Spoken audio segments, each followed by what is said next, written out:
Hi everybody! This video is different from the ones I've posted in a long time. I haven't done any Disney related videos. I haven't done any face videos for a very long time. I just wanted to come on here and just be like, has everyone watched Turning Red? Because it was good. Okay, Encanto was amazing. And I watched it maybe 3 or 4 times in just like December, January. And the songs were always in my head, and I like different parts of the Bruno song was in my head. Like, I just had different favorite parts every single time I listened to it. Turning Red was really good. It's not good enough to watch it again and again and again and again, because it's not one of those. So, let's see. I saw a post on Facebook by some guy that I know through Disney stuff. He didn't really think Turning Red was good. Maybe like he wasn't the right audience for it or something like that. And then I watched it, and my mom was with me for part of it because she was just hanging out. And the whole entire time we were like, this is so accurate, this is so relatable, this is so blah blah blah, this is so blah blah blah, this is so good. Like, it's about a young preteen growing up in the early 90s, or I think it was 2002. When was it set? I don't remember. I think it was supposed to be 2002. But it was like, I was born in 92. Like, she was a few years older than me. But it was super relatable, right? And she comes from a Chinese family, which I kind of am. And although they speak Cantonese and not Mandarin. And like, okay, so go to school every day, be on time, eat breakfast, and then do a really good job. And she did a really great job. I personally was a horrible student, and I refused to do my homework. I actually refused to assimilate to American culture when I first got here. Looks like she was born here, and then, or Canada, not here, but and I got in trouble a lot, and I'm really glad they didn't show the punishment side of if you don't meet your parents' expectations of getting A's, A pluses. You're supposed to get extra credit on stuff. You're supposed to do very well. It's mostly because our parents, or their parents, were poor, mostly. And they put expectations on our parents. And then our parents were maybe like better, middle class or whatever. And they put expectations on us to achieve even more than their parents achieved and they achieved. So that's the kind of pressure that we received. Are you okay? Hold on. And thus there was all that pressure, and like the children felt like they had to hide stuff, and it was really, I want to say, it's really pushing it down. It makes you push down all your stuff and not tell your parents anything. And I know that a lot of people in other cultures, I want to say more Americanized cultures, the parents share everything, or the kids share everything with their parents. They might hide stuff, but like, I wasn't allowed to date until after like college, and I stuck by that rule. I had crushes, but like anytime I was talking to a boy, I got in trouble. Even in college, when I was talking to a boy, I got in trouble many times for that. I didn't really care about studies. It's not like I'm boy crazy. Like, I love guys, but I wasn't, I didn't want to, like, not be able to talk to guys and stuff.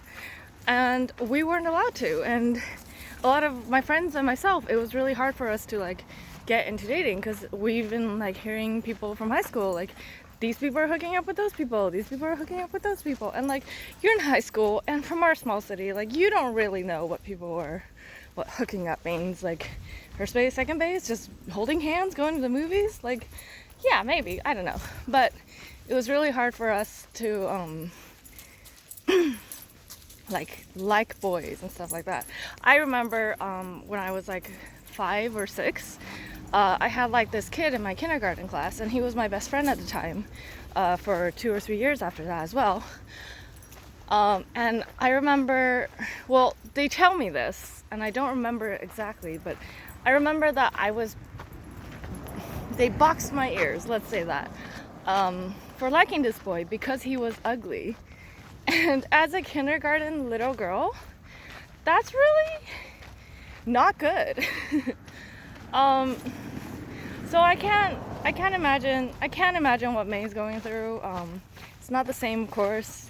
They didn't seem to have physical punishments, or they didn't show physical punishments in this show. It was just, oh, I'm not mad at you, I'm disappointed face, which is, you know, the worst. And then someone's coming. And then the stuff about growing up in the 90s, like having the Tamagotchis. I was obsessed with Tamagotchis. I had like a bunch. We went to Japan and I had to buy like 1 or 2 from Japan as well. And the funny thing was every time the friend would do the beatboxing thing, she would do boots and cats and boots and cats. And I think that was either from The Office or like another TV show or movie where they're like, oh, if you want to pretend to beatbox or learn to beatbox, just say boots and cats and boots and cats. And it was hilarious. And I was like, dude, like, I remember learning about that and I never tried it. And that's exactly what the friend was doing.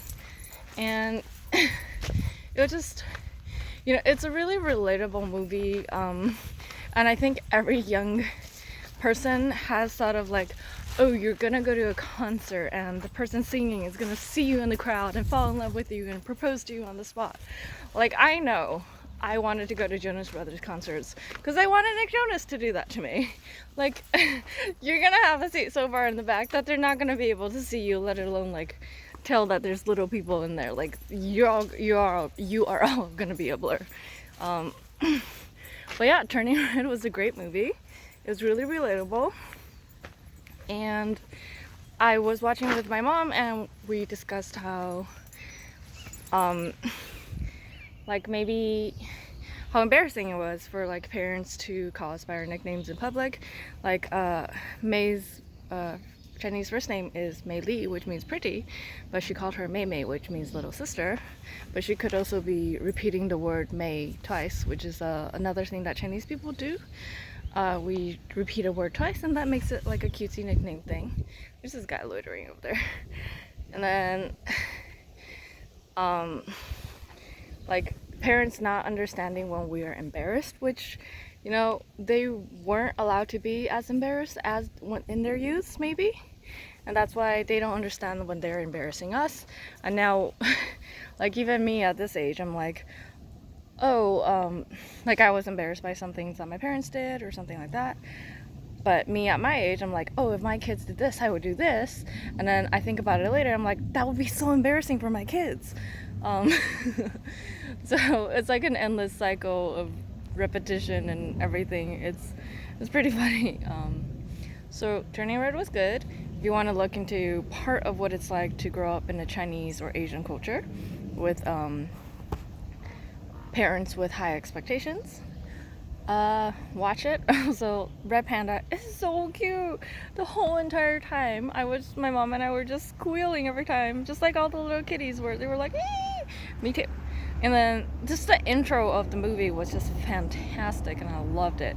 I was giggling the entire like first few minutes. It was just her sass and her turn to camera, breaking fourth wall, all that stuff. It was great. Anyway, watch the movie. Thanks for watching me, listening to me talk. If you got this far, bye.